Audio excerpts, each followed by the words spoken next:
Hello. I want to first apologize for taking such a very, very long time to update anyone.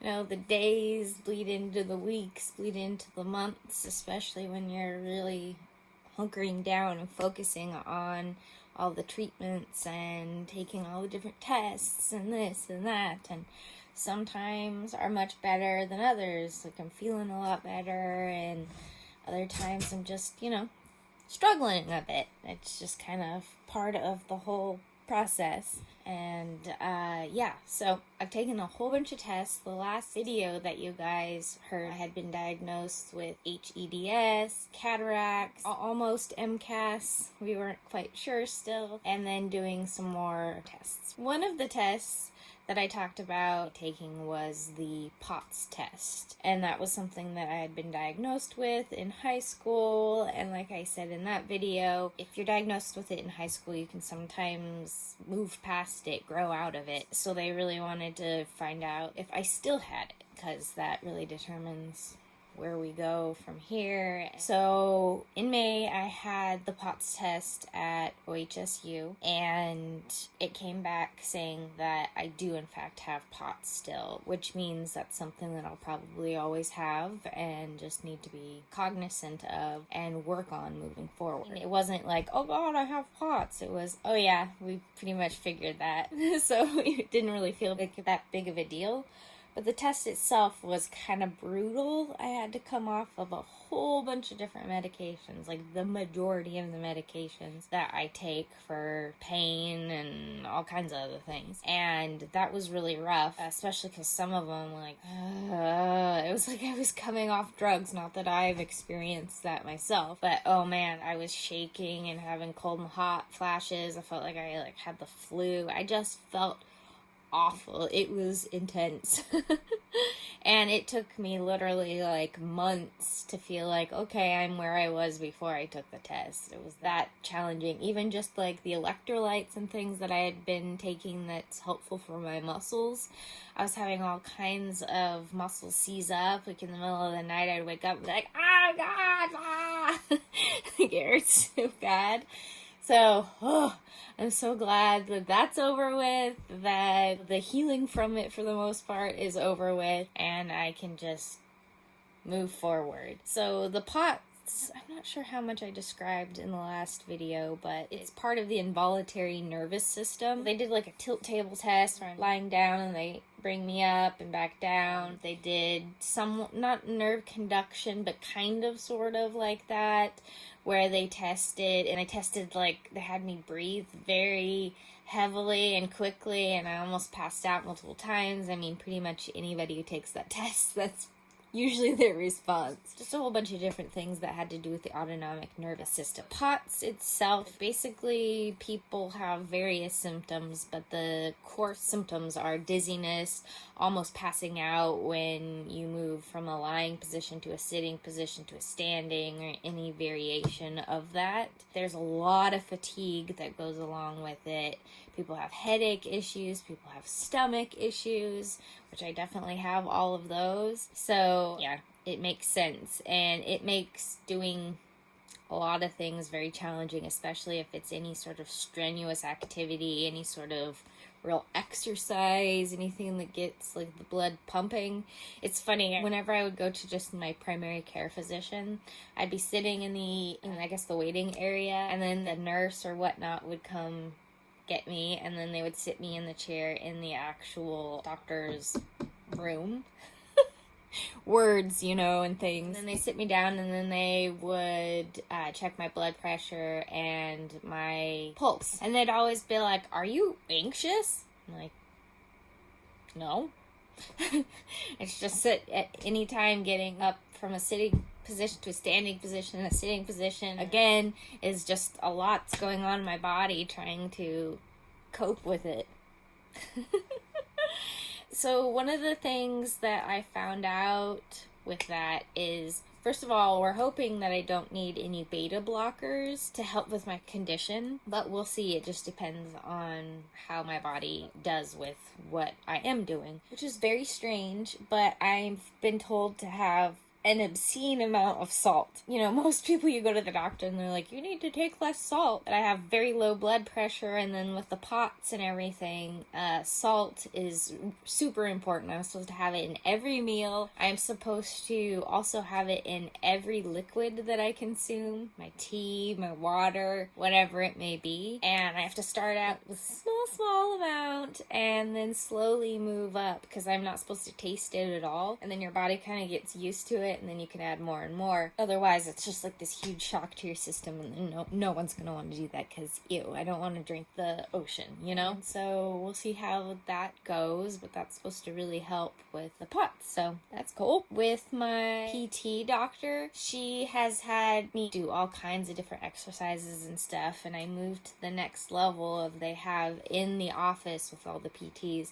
an actual personal trainer who helps strengthen other muscles other than what the PT doctors are focusing on. So it was kind of like the next level of strengthening my body, things that I can do at home along with my PT exercises, just to get stronger. And that's really exciting. I actually have been doing that for a while now, and I just got to the point where I now have a whole program that I can do on my own, and I don't have to pay to go or anything like that. And the nice thing is that my PT and the personal trainer were able to talk very closely with everything, and my PT doctor would kind of make any sort of tweaks to the exercises, things that would be better for my body. Because there are just certain things that I could make myself do, but I would injure myself, and have many times throughout the years. So it was really nice having people who actually know what they're talking about, to talk to each other, and to be able to have a personalized program for me. So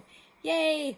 That's super exciting. Oh yes, my PT doctor, she's awesome. I can't even say enough about her and how helpful she's been through this last, it's been a year and a half now. It's just crazy to me. But yeah, so she found what's called the Levine Protocol. It's for people who have POTS, who want to strengthen themselves, like their cardiovascular system, without hurting themselves. I have done all kinds of different exercises throughout the years where I thought I was going to pass out. My head was going to freaking explode. Like, it was awful, painful, almost scary. I was able to get this, and my PT printed it all out for me, and it's this 6-month program of, I think it's Monday, Wednesday, Fridays is cardiovascular training. You have to start like in a recumbent bike, and that's the one where you kind of like sit back a little bit. You're not laying down, but you're sitting back, and then eventually you move to the upright bike, and then eventually you can move to like actually walking and doing stuff like that. And it's a 6-month program, like I said, of slowly but surely you add a little bit more time, a little bit more intensity. So I was doing 3 days of strength training and 3 days of cardiovascular training. That was too much for me. The thing with the Levine protocols also is that you have to listen to your body, and they say sometimes you have to do it a slower pace than others, and you just have to feel it out. Some weeks are different than other weeks. So we found, though, that we know of so far, Monday, Fridays cardiovascular, Tuesdays, Thursdays strength is ideal for me, and sometimes I have to not do PT training and the physical therapy training at the same time, but like spread it out. We got all of these different variations that we found that works best for me. So it's probably going to be longer than 6 months to get me to where I want to be. Yeah, just have to do it a little bit slower, but it's still really, really exciting that I've basically graduated to these next phases of strengthening, not just muscular, but cardiovascular and all of these different things. So it's really exciting. I feel like that is the area that I've been able to see the most progress. That doesn't mean I haven't seen progress and experienced progress with my fibromyalgia specialist and all that too. It's just so much easier. It's a more tangible way to see growth and healing. I think that's all really about the POTS. I have notes here, so moving on to the next one. Ehlers-Danlos syndrome, EDS. I talked just a little bit about that and my diagnosis in the last video. It's an umbrella term for many different types of connective tissue disorders, and some are a lot more extreme and dangerous than others. Vascular forms of EDS. I've been diagnosed with the type 2 hypermobile EDS. I had a lot of different tests and things for the vascular forms of EDS, and thank God I do not have any of those. Like, we can cross that off the list of concerns. I don't have it. I just have the hypermobile EDS, which is a lot easier to handle and work with. So, whew. Connective tissue disorders, EDS, is caused by a lack of collagen in the body. Collagen is a protein that acts as a kind of glue in the body that helps hold everything together. It's part of every part of your body. It coats the muscles and the organs and the everything. That just has to do with like loose joints, easily bruised, chronic joint pain, frequent dislocations and sprains, early osteoarthritis. The dislocation also includes like my ribs pop out very easily, and then my neck pain, which is very interesting because when I think of joints, I think of shoulders, elbows, wrists, hips, knees, ankles. Not so much your neck, but it is another area where your body connects something to another something. For like ever, at least since I got sick. I have definitely had so much issues with my neck. Yeah, so it makes sense. I have had all kinds of sprains, breaks, and things with my poor left ankle in particular. That's my weak link for sure. And then my wrists are definitely top of the list as well. That's why I have this lovely tape on my wrist now. My PT had me use this. It's a kinesio tape, and I'm supposed to wear it basically all the time as long as I can. It's more challenging having it here because you're always washing your hands and stuff, so it comes off easier. Ideally, I'd have it on all the time, but with my sensitive skin as well, you have to take it off, wait a day or two for my skin to heal a little bit, then put it back on again for however many days it stays on. But man, it has been super helpful. It helps stabilize my joints enough that I can do things with them without them just like popping out or having this extreme pain where I can't even lift anything. Like even just lifting up my water bottle, I mean it's a hefty one and it's metal, so even just doing that would just cause extreme pain, to be honest. I mean, extreme is not an exaggeration. It's ridiculous. Why I'm not actually wrapping my wrists or having the braces that you get at any store is because that is not strengthening my joints. So using them strengthens them. This just gives enough support that I can live my life.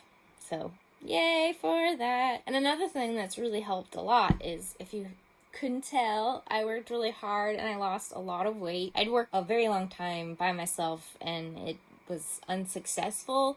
All of these different medications that I have to take actually make me gain weight and was a big part of gaining a whole bunch of weight in a very quick time. I was able to do this program my mom and I did, and I was able to lose all of this weight. Obviously, I feel a whole lot better just mentally to feel more like myself again, but also, oh, what a relief on all my joints. I mean, even if you don't have joint pains, you're gonna have joint pains if you're holding more weight all of the time. I feel lighter, not just because I weigh less, but because I just feel like more ability to move in the correct way, not in the hypermobile way. And yeah, it just takes all the stress off of my poor knees and ankles, and yay for that. I mean, there are all kinds of different symptoms, syndromes, issues that you have that can go along with EDS. Some are like stomach issues and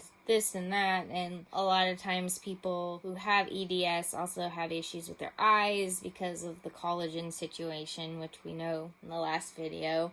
I have cataracts, which again just seems so crazy, but what you gonna do? That's how I feel. I feel like it is what it is.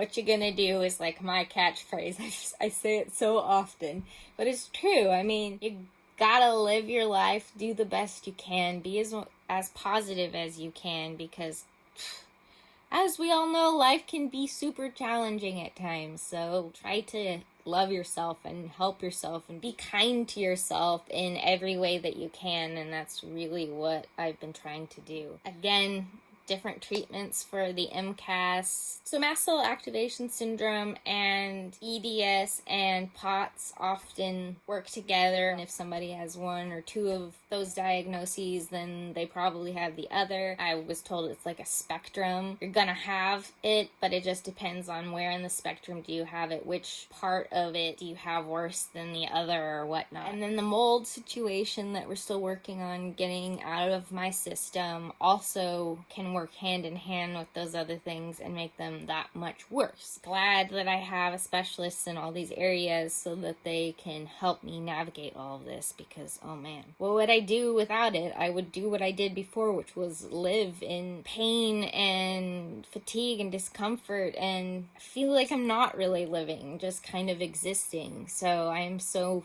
freaking grateful for all of this in this last year and a half, and I have seen so much progress. Just I'm leaps and bounds ahead of where I was before. It's been 23 years now that I've been dealing with this, and I feel like I have obviously worked really hard on my own and with other doctors throughout the years to get to where I was, to be prepared for this last year and a half and capable of doing these things. But I found that the last year and a half I have done more healing than almost 20 years worth, so it's just tremendous.